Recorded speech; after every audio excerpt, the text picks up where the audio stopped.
Fala, galerinha do sexto ano, meu nome é Clédson Pereira, professor de História. Vamos para mais uma aula referente ao PET 6, ao ciclo 6 dos estudos tutorados. A aula de hoje, referente à quarta semana, remete à origem, à criação e à expansão da religião islâmica, também conhecido apenas como o Islã. Então, qual é o objetivo? Entender a criação dessa religião, que é uma das mais poderosas religiões do mundo contemporâneo, muito famosa hoje em dia numa disputa entre as religiões monoteístas do mundo, o judaísmo e o cristianismo. Vale lembrar que essas três religiões surgiram no mesmo local, têm o mesmo berço, o local que a gente chama de Terra Santa, berço de guerras, de disputa de poder, e é o nascimento dessas três religiões em momentos distintos da história da humanidade. A gente tem que compreender quais os fatores levaram essa religião, este movimento à expansão e como eles se consolidaram. Para isso, nós temos que entender o que é islamismo. Islamismo, ou a religião islâmica, é uma religião monoteísta, ou seja, acredita em apenas um Deus. Só tem um Deus digno de culto, assim como o cristianismo, assim como o judaísmo. Na verdade, essas três religiões monoteístas praticamente têm a mesma base. O que difere é a interpretação destes ensinamentos. A diferença dessas interpretações levou à criação de três religiões distintas. Ela surgiu lá na Península Arábica, lá no século VII, um local extremamente desértico, baseado nos ensinamentos de um profeta chamado Muhammad. Para nós, brasileiros, nós chamamos de Maomé e vamos tratá-lo como Maomé.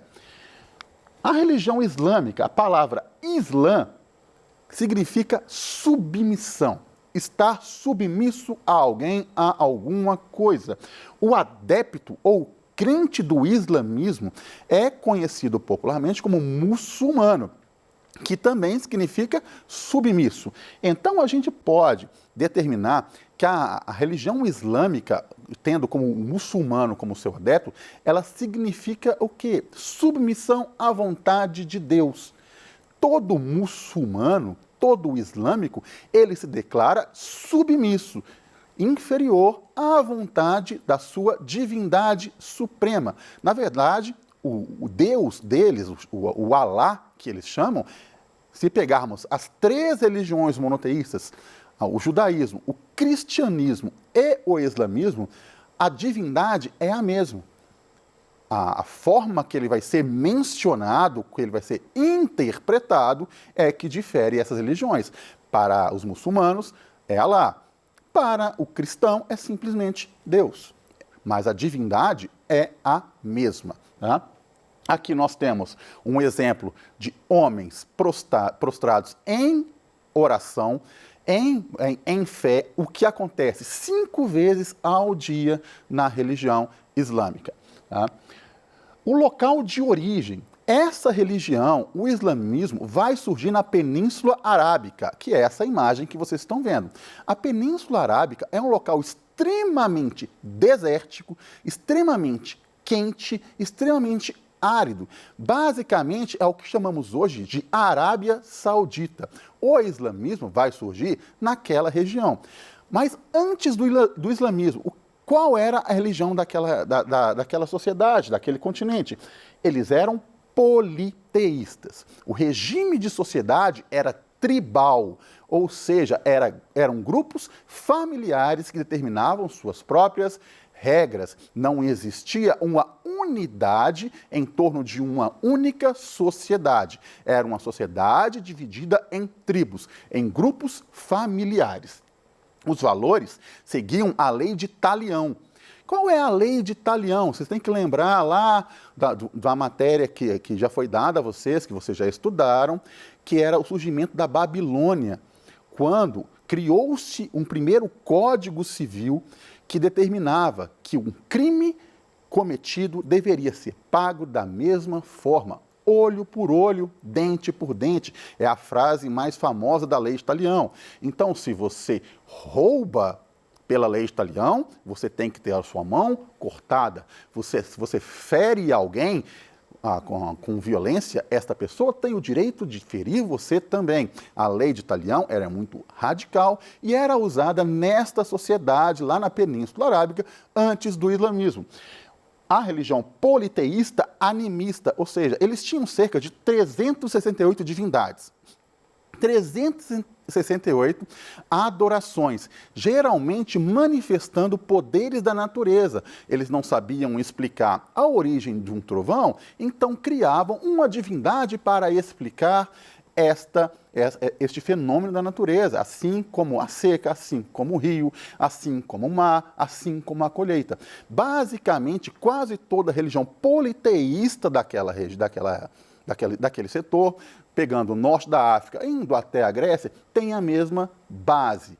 Agora, qual era a cidade mais importante daquela região? Meca. É uma cidade que ficava próximo ao Mar Vermelho, que era um importante entreposto comercial. O que é um entreposto comercial? Era um local de cruzamento de comércio, cruzamento de rotas de comércio. A cidade era muito bem localizada, ficava próximas às rotas vindas de outras localidades, então estabeleceu-se naquele local um comércio muito valioso. Caravanas vindas da Síria até a Mesopotâmia obrigatoriamente passavam por Meca. Quando passavam por Meca, a atividade comercial e humana, até urbanística, era extremamente alta, levando ao fluxo enorme de riquezas naquele local. Por isso, Meca, antes mesmo do surgimento do islamismo, já era extremamente importante para quem controlava a região da Península Arábica, que neste momento, uma tribo chamada de Coraixitas dominava Meca, ou seja, os Coraixitas eram o grupo familiar mais poderoso da Arábia, da Península Arábica, que hoje chamamos de Arábia Saudita. Como se dava o culto religioso na cidade de Meca? Como eu já disse, existiam várias divindades. Criou-se naquela região, naquela cidade, um importante templo, que tinha no centro deste templo um cubo negro chamado de Caaba. Acreditava que essa Caaba, que esse cubo negro, era de origem divina de algum destes deuses. Então, além de ter um grande fluxo comercial, a cidade abrigava também um grande fluxo religioso. Peregrinos de todas as religiões, cultuando a quase todos aqueles deuses, todas aquelas divindades que vinham daquele politeísmo, obrigatoriamente passavam por Meca, passavam pela Caaba para exercer a sua fé. O que fez com que Meca se tornasse a cidade mais importante e mais poderosa daquela região. Os Coraixitas, que dominavam a cidade de Meca, também dominavam o fluxo comercial e o fluxo religioso. Eles se tornaram extremamente poderosos para o controle daquela região. Meca também se torna, a partir do momento que ela é um grande centro religioso, um atrativo de milhares de pessoas. Se você tem um local, se você controla uma região por onde passam milhares de pessoas anualmente, você tem um grande poder de comércio. Então, falando de novo dos Coraixitas, eles dominam, eles são poderosos por controlarem a religião e controlarem o fluxo comercial na cidade de Meca. Vai surgir próximo à cidade, no ano 570, um homem chamado Maomé. Ele é filho de comerciante, então, ou seja, ele trabalha viajando, provavelmente ele teve contato com outras divindades, com outras religiosidades, e se tornou muito conhecido. A princípio, ele também defendia a ideia do politeísmo comum naquela região. Tá? Segundo a tradição islâmica, quando ele fez 40 anos, no ano de 610, Maomé teria recebido a visita de um anjo que comumente, juntando de novo as 13 religiões, seria o anjo Gabriel, presente nas 13 religiões monoteístas que eu falei: o cristianismo, o judaísmo e o islamismo, o que une essas religiões numa única base. Segundo a tradição, Maomé teria recebido uma revelação do anjo Gabriel, onde Deus, ou Alá para o muçulmano, teria dito: tu és o profeta de Deus, sua missão é a pregar a fé no Deus único. Então, Maomé passa a pregar na cidade de Meca a existência de apenas um Deus, contrariando toda a religiosidade existente na época naquela cidade, que acreditava em centenas de divindades. Ele passa a falar para quem quiser ouvir que só existe um Deus e se chama Alá, e se coloca como o verdadeiro profeta deste Deus. Se a gente voltar de novo lá no cristianismo e no judaísmo, ele não nega a existência de Jesus Cristo, por exemplo. O islâmico fala que Jesus foi um importante profeta, mas Maomé foi o último e o mais poderoso, o mais importante. Então, a partir do momento em que Maomé passa a pregar a existência de um único Deus e falar para quem quiser ouvir que a outra religião está totalmente errada e sem base de fé, ele está ameaçando o controle dos coraixitas. Eles temem perder poder econômico. Portanto, ele passa a ser perseguido. Os coraixitas têm medo de perder poder econômico com a expansão da fé, da crença em um Deus único. Se você perde fiel, se você perde crente na sua fé, você perde poder econômico. Isto é assim até os dias de hoje em qualquer religião. Portanto, Maomé, ele passa a ser perseguido por esta elite, passa a ser perseguido por este grupo poderoso e é obrigado a fugir. Ele foge, então, para a cidade de Yatrib. Esse momento é chamado de Hégira ou exílio. Ele pega os seus seguidores, sai de Meca, vai para essa cidade vizinha chamada Yatrib, que passa a se chamar Medina, ou seja, a cidade do profeta, e lá ele consolida a fé islâmica naquela região. Medina passa a se tornar um importante centro da fé islâmica. Ele consegue o poder naquela região, consegue adeptos, o seu movimento cresce e o seu poder também cresce. Se pegarmos hoje quais são as cidades sagradas para o islamismo, são Medina e Meca, justamente pela passagem do profeta Muhammad ou Maomé nas duas regiões. A jihad, que é um termo muito usado para explicar guerra santa, que na verdade não significa guerra santa, significa esforço em favor de Deus, passa a ser um compromisso de todo o muçulmano. Lembra que o muçulmano significa submisso ao Deus único. Trabalhar em função da expansão da sua fé é a jihad, ou seja, o esforço para Deus. Atualmente, o termo jihad é usado para justificar o terrorismo. Vale lembrar que, em momento algum na religião islâmica, Maomé prega a violência. Em qualquer religião existem pessoas que a interpretam de forma errada e usam a violência como justificativa. Não é um requisito apenas do movimento islâmico.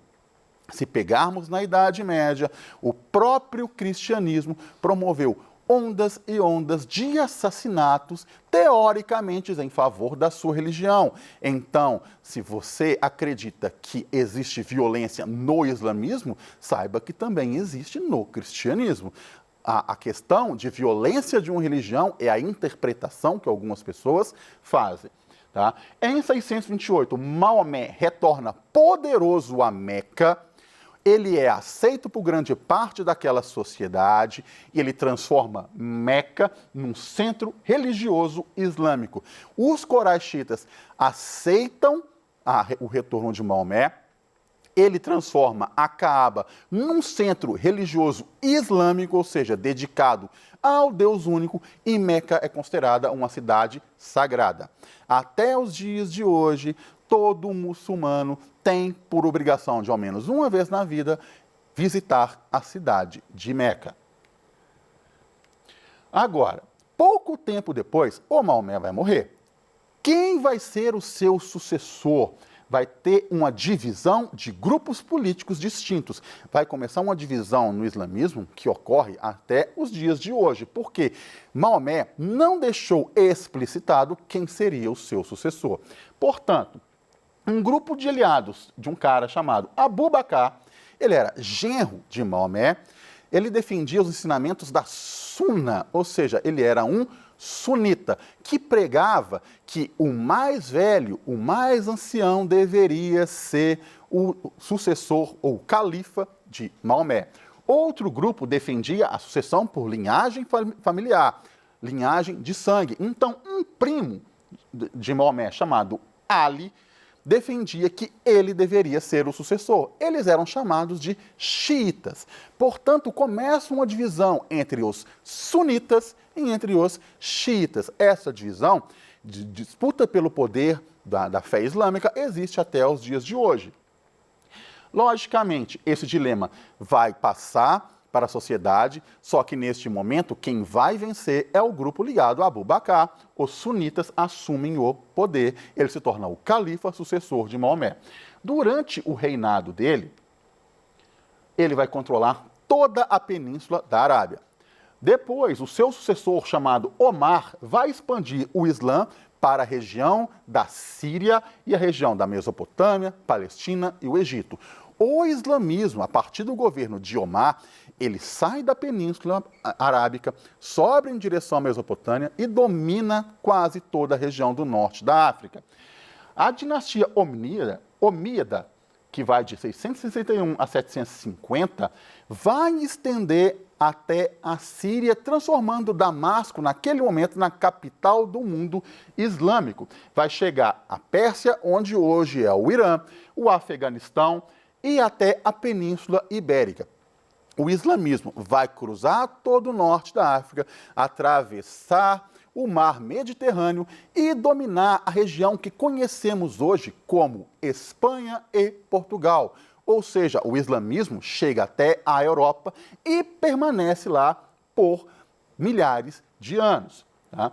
A dinastia dos Abássidas, com sede em Bagdá, atual Iraque, estabelece a Península Ibérica, o Emirado de Córdoba, rompendo um pouco com o islamismo focado no Oriente Médio. O tamanho e o poder desse emirado vai deixar um legado muito importante na Península Arábica e só vai terminar quando os reis católicos, lá no advento das grandes navegações, vão tomar o poder e criar o que chamamos hoje de Espanha e Portugal.